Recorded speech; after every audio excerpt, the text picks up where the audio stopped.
Hello guys, मेरा नाम दीपक कुमार विश्वकर्मा है और आप लोगों का स्वागत है हमारे इस चैनल पर। तो चलिए वीडियो को शुरू करते हैं।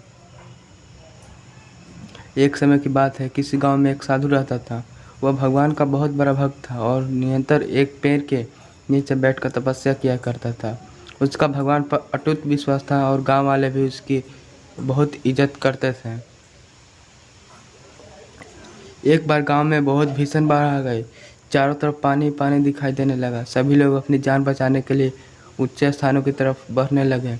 जब लोगों ने देखा कि साधु महाराज अभी भी पेड़ के नीचे बैठे भगवान का नाम जप रहे हैं, तो उन्हें यह जगह छोड़ने की सलाह दी। पर साधु ने कहा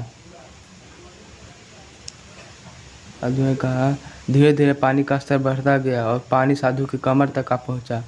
इतने में वहां से एक नाव गुजरी। मल्लाह ने कहा, हे साधु महाराज, आप इस नाव पर सवार हो जाइए, मैं आपको सुरक्षित स्थान तक पहुंचा दूंगा। नहीं, मुझे तुम्हारी मदद की आवश्यकता नहीं है, मुझे तो मेरा भगवान बचाएगा, साधु ने उत्तर दिया। तो चुपचाप नाव वाला वहां से चला गया। कुछ देर बाद बाढ़ और प्रचंड हो गई। साधु ने पेड़ पर चढ़ना उचित समझा और वहां बैठकर भगवान को याद करने लगा। तभी अचानक उन्हें गड़गड़ाहट की आवाज़ सुनाई दी। एक हेलीकॉप्टर उनकी मदद के लिए आ पहुंचा। बचाव दल ने एक रस्सी लटकाई और साधु को उसे जोर से पकड़ने के लिए कहा। कुछ ही देर में पेड़ बाढ़ की धारा बह गया और साधु की मृत्यु हो गई।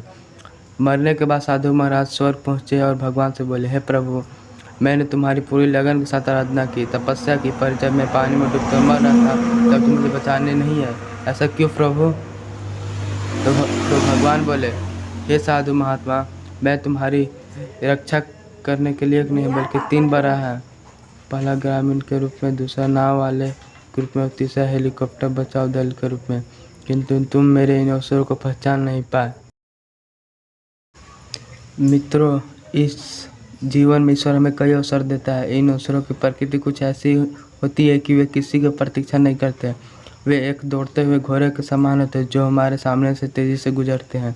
यदि हम उन्हें पहचान कर उनका लाभ उठा लेते हैं तो वे हमें हमारी मंजिल तक पहुंचा देते हैं, अन्यथा हमें बाद में पछताना ही पड़ता है। दीपक कुमार विश्वकर्मा जिंदाबाद जिंदाबाद।